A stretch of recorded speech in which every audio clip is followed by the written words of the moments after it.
Saya mengidap sakit batuk darah selama 12 tahun. Dulu bila saya sakit, saya cuma pergi klinik, makan doktor bagi saya ubat batuk, antibiotik. Tapi sekejap je lah ubat habis, batuk darah balik.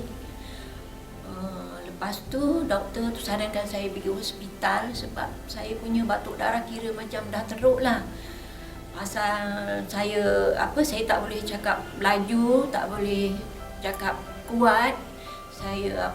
Berat saya pun dah turun daripada 55 biasa.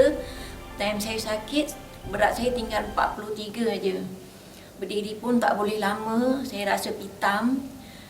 Tapi bila saya pergi hospital, saya cek doktor, ambil darah, x-ray, cek kahak.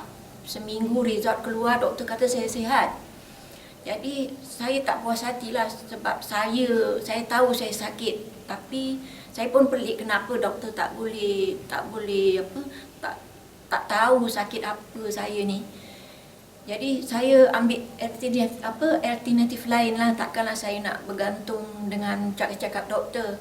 Jadi sepanjang tu saya cari macam-macam produk lah. Apa saja produk yang orang kata bagus untuk saya beli, saya ambil, saya join untuk ahli sebab saya nak makan, saya nak sembuh.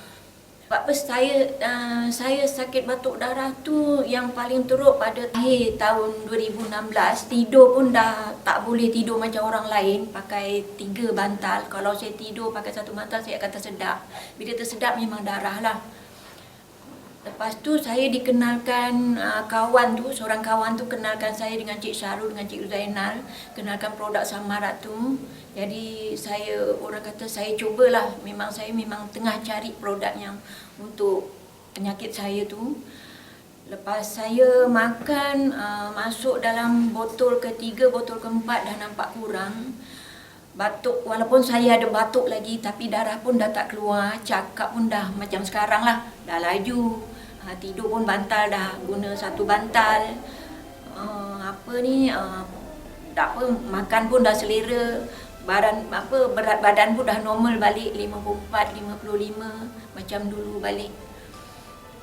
Jadi bila saya sembuh ni, saya cubalah nak bantu kawan-kawan saya yang ada apa-apa masalah lah, terutama anak saya, keluarga saya, mana-mana yang ada masalah, saya recommendkan Ishraq Life. Saya rasa macam Ishraq Life ni, produk Ishraq Life ni lah produk terakhir. Saya tak akan cari produk lain sebab saya rasa perubahan dalam Ishraq Life ni memang produk yang terbaik lah.